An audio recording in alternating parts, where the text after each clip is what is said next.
এই যে ভাবি আপুরা শুনুন, এই যে ফল ফ্রুটস এভাবে কাটবেন আর হলো খেয়ে নেবেন বেশি বেশি করে। কারণ অনেক হাজবেন্ড আছে কিন্তু কোথায় কোথায় বলে, ও ঘরে থাকো, হাগো আর খাও আর ঘুমাও, তার চেয়ে বেশি বেশি খেয়েই নেন আমার মতন এরকম করে। অনেক মজা, অনেক মজা।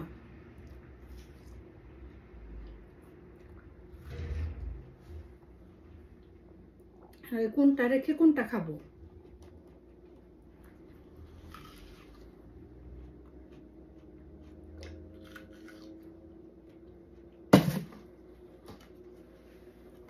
এখন এটা খাবো, এখান থেকে হলো অরেঞ্জ খাবো।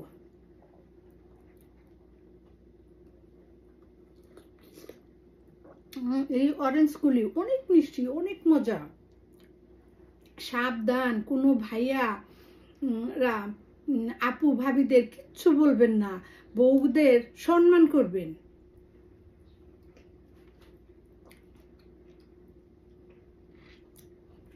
খাবার উপরে আরো খাবার দিবেন বউরে। বউ খাবার খাইলে দুনিয়া শান্তি, পেট শান্তি তো দুনিয়া শান্তি।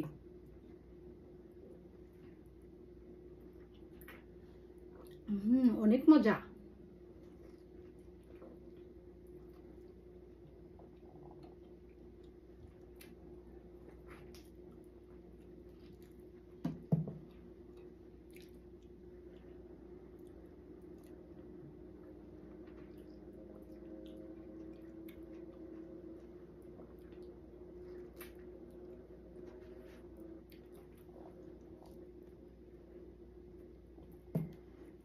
কে কে আমার মতন এভাবে খান? একেবারে ফাঁকি ঝুঁকি দিয়ে কেটেছি খোসা সহ।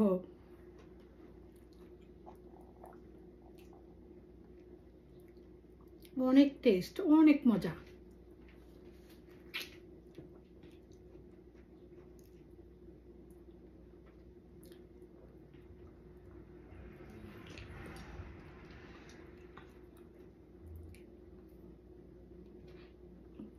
একেবারে জুসি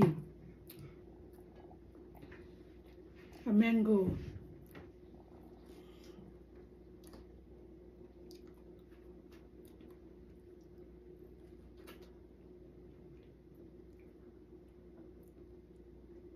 এই ম্যাঙ্গো ছোট সময় কত চুরি করে খেতাম, গাছে উঠা যেতাম আম গাছে দেশের বাড়িতে গিয়ে। তখন দেশে ওই পাকা পাকা গুলি গাছে বসে বসেই খেতাম।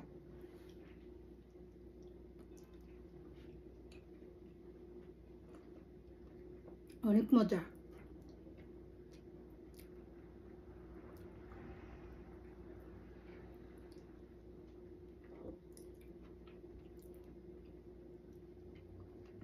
সবগুলি খেয়ে ফেলবো।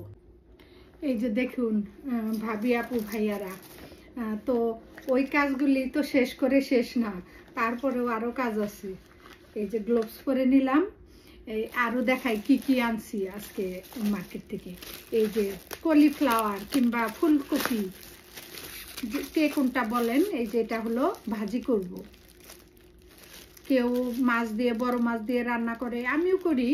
বড় মাছ দিয়ে রান্না করলেও মজা লাগে, আর এটা ভাজি করলেও ভালো লাগে সবজি হিসাবে।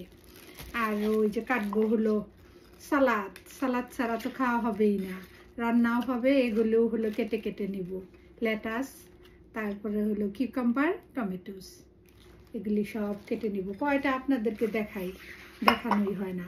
আর এখন শেয়ার করব এই যে আরেকটা জিনিস, এটা হলো এই যে এটা নিয়ে আসছি মার্কেট থেকে।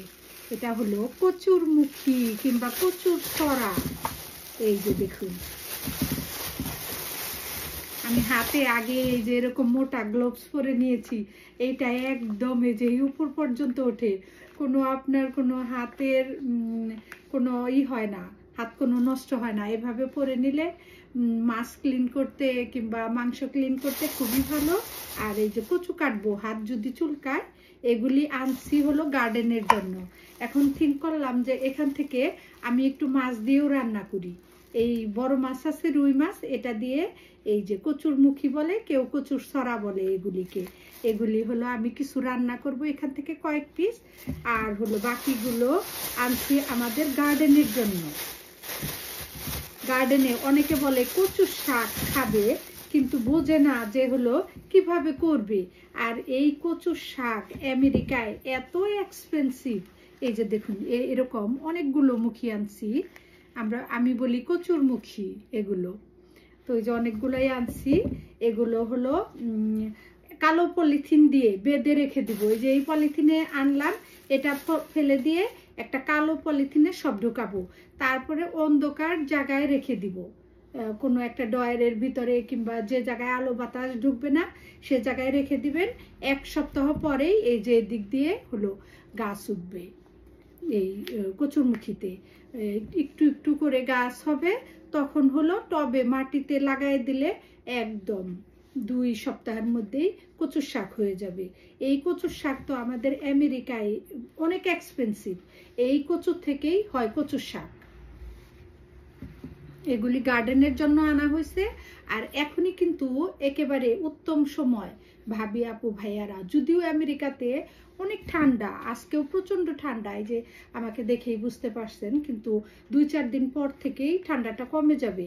আর এগুলি তো 1 সপ্তাহ লাগবে গাছ উঠতে, তারপরে হলো গার্ডেনে টবে লাগাই দিলে কিংবা মাটিতে লাগাই দিলে আর দেরি হবে না, অনেক দ্রুত কচুর শাক হয়ে যাবে, কচু গাছ হবে।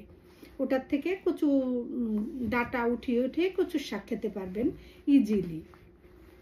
তো আর দেরি না করে এভাবে কচু কিনে, মার্কেট থেকে কচু কিনে কচু গাছ লাগানোর প্রস্তুতি নিয়ে ফেলুন, এখনই উত্তম সময়। অসংখ্য ধন্যবাদ ভিডিওটি দেখার জন্য। আবারও দেখা হবে খুব শীঘ্রই নেক্সট ভিডিওতে। ততক্ষণ সবাই ভালো থাকবেন, আমাদের চ্যানেলের সঙ্গেই থাকবেন। বাই।